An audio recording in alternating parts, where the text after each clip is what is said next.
Just a lovely picture of Basil Rathbone, done for me by Edward. Very kind of him.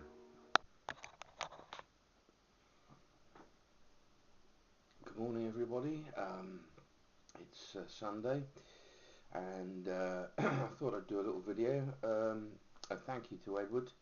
I'm sorry, mate, it's taken me so long to get around to do the video, but other things sort of popped up and whatnot, and seems to be becoming my favourite expressions, whatnot. A kind of gap in the brain fails. Yeah, so it's been a funny old week as usual, living with, I won't use his real name. This is a video, I'm smoking, let's do that. I'm smoking some Sherlock Holmes mixture. Notice there's no health warning on it. That is because a very good friend of mine has a sort of holiday home in Andorra. He bought some time ago. And when he goes out there, he brings me back a tin of tobacco. And of course, out there it's very, very cheap. I think he paid something like ridiculous, like sort of £3.50 for a 50-gram tin of tobacco, which of course makes me sick because over here we pay for one of those £10.50. So you can see the tax man's doing very well out of the smokers here. I'm losing my thread. So anyway, one thing or another, yeah. So anyway, Sherlock Holmes. Edward painted me, and I've done the little thing of the painting, which I'll show at the end of the video, or maybe I'll put it in the beginning. I don't know yet. When I get creative on my editing thing, which isn't that creative after all. Yeah. So Edward did this lovely painting of Basil Rathbone as Sherlock Holmes. I'm a bit of a Sherlock Holmes nut, I think would be fair to say. But yeah, anyway, the problem below, who we now call Mr. Woodley. If any of you are familiar with the Sherlock Holmes stories, The Solitary Cyclist, if you haven't read it, read it, and you'll understand. He's a gentleman who was originally South African, is still a South African, and like most idiots, he's just digging his own grave at the moment with things he's been up to, and he's a very strange man, and fits the Mr. Woodley bill perfectly. Anywho, yeah, so I'm a bit of a Sherlock Holmes nut. I've got quite a large collection of films, ranging from ones you'd expect, the box sets with Jeremy Brett. I've got all the Universal and 20th Century Fox Rathbone films. I've got the BBC box set with Peter Cushing. Peter Cushing, if you haven't seen him playing Sherlock Holmes, some of you may have seen the Hammer attempt at The Hound of the Baskervilles, which is a bit silly and very hammery. But ignore that, though his performance in that is very good.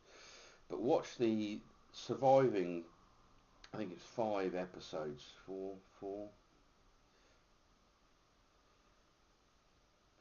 episodes. There's a double bill one of 2 hours, which is The Hound of the Baskervilles, which is very good and very, very accurate to the novel.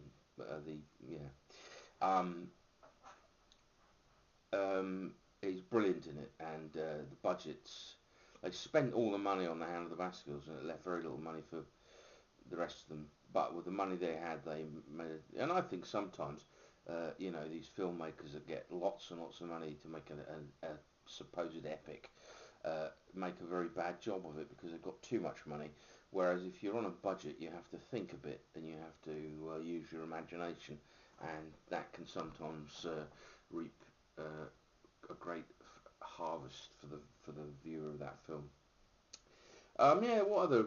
I've got some oddities. I've got, believe it or not, Boris Karloff playing Sherlock Holmes in an American television play where he plays the mysterious Mycroft, which is of course Sherlock Holmes, and it's all about killer bees and their evil master. Well, and it's actually quite good. It's, you know, the the the you would think from what I've told you it'd be terrible, but it's actually not too bad. What else have I got? Talking of Peter Cushing, Christopher Lee playing Sherlock Holmes, not in the two Berlusconi backed ones, although I've got those as well, but one called the Pearl Necklace, Mystery of the Pearl Necklace, or something like that. But strangely enough, the sound on it's been dubbed on, and it's clearly not Christopher Lee doing the dubbing of the sound. So you've got Christopher Lee playing Sherlock Holmes with some strange. I always find that continental style of putting the sound on afterwards, it kind of gives the feeling, and especially when it's not the voice of the actor and it's not his voice, and it's rather sort of disembodied. It's rather strange. Um, yeah, so that's my love affair with Sherlock Holmes. I've obviously got all the written material, which is where you find Sherlock Holmes. Everything else is an interpretation of that. But the Basil Rathbone ones were the ones I watched as a young kid. I'd come with. They used to have something called the Friday matinee, which started at about 5 o'clock. And I always remember my brother and I, when the Sherlock Holmes ones were on, we'd come back from school, lie with a pillow or cushion in front of the television with the lights off. Because of course, particularly the ones made by Universal have a kind of gothic horror element to them, which is quite good. Um, my favourites would be The Adventures of, which was made by 20th Century Fox, started making them, and the two made by 20th Century Fox, The Adventures of Sherlock Holmes and The Hound of the Baskervilles, are both quite lavish, and the production, the art direction and whatnot is very good and very high. Though, you know, Sherlock 2221B Baker Street is this rather enormous townhouse, which of course is not how it is in the books at all. Uh, Though when Universal took it over, they realised that the cost of setting them in period to the books would be expensive, so they're obviously set in the modern time. But I don't think, you know, people say, oh, it's nothing like the books. Well, none of them are anything like the books. The book's the book, the film's the film. You know, it's quite simple. So you have to allow some artistic license, I guess you'd call it. And I think they're very good. I had a snooty view about them for a very long time, and then I bought the box set of the Universal ones and watched them and thought, no, these are actually quite good. And whatever you think of their treatment of the characters, I think Basil Rathbone's treatment of Sherlock is very good. Nigel Bruce comes under fire, but I think it's one of the great comic performances of film. Um, he he's very funny, yeah. So I was very pleased to receive this very kind gift of a painting of Basil Rathbone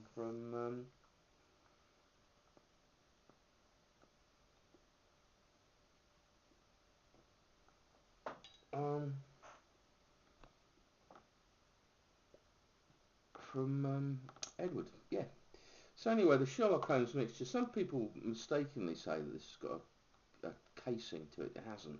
It's a Virginia Burley blend, and it's an old recipe from, I think it's 1864, and it's rather pleasant. It's, has to be smoked with a little care, because it's can give you a bit of a bite because of the Virginias. But it's something worth, I think. The one I'm smoking now, I've aged for about 2 years, and it is very pleasant indeed. Um, I'm trying to smoke my way through. I've got a cupboard full of tobacco, and in the interest of saving some money and making some space, I'm trying to smoke my way through it. Yeah, what else has been going on? Well, other than Mr. Woodley, I've been having a rather pleasant time. As you see, on Thursday I was there with the old professor. This weekend, the Venerable Miss Fraser and the Divine Marquis were visiting the Grand Zubbabub and Mrs. Zubbabub, aka their parents. And So I had a quiet Saturday night. Well, quiet, other than Mr. Woodley and Stumpy Jane, his sidekick, causing me a few, uh, well, grief. I find it quite funny. He sort of, his, he regards himself as one of Southampton's most dangerous men. But if for danger you read slamming doors, it's terrifying, really, isn't it?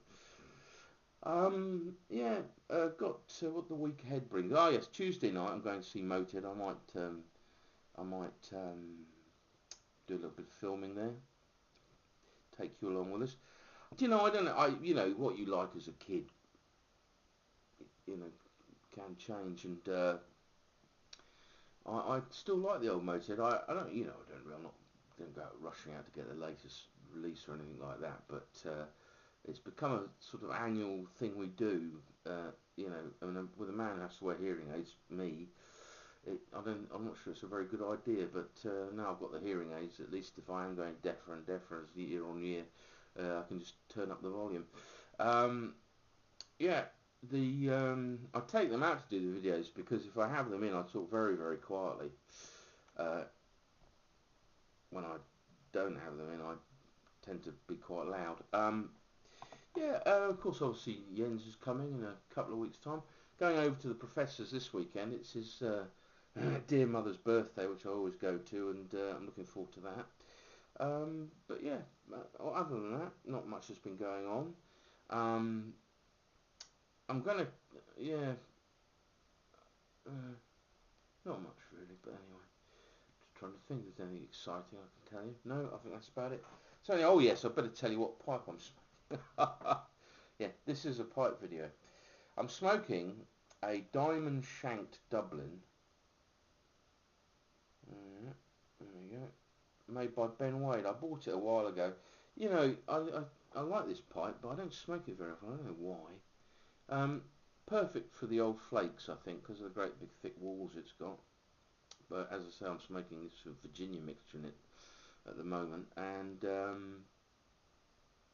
it would be a good flake pipe, I think. But it's quite big, and I find flakes, slices and whatnot, to be quite strong. So you don't necessarily need to have a large, bold pipe to smoke them in. And I tend to smoke them in my smaller pipes. I've got a little Astley's made by Dunhill, which is, I guess, about a group 2/3, maybe 3, and those little Cliftons as well. So there we go.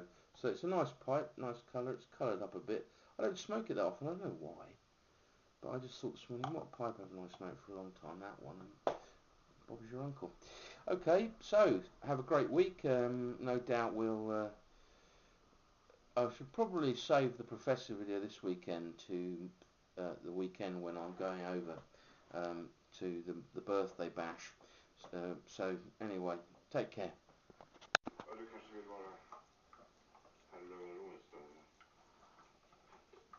There he is, eating his breakfast after his morning constitutional. Enjoying a tin of Winalot Classic. A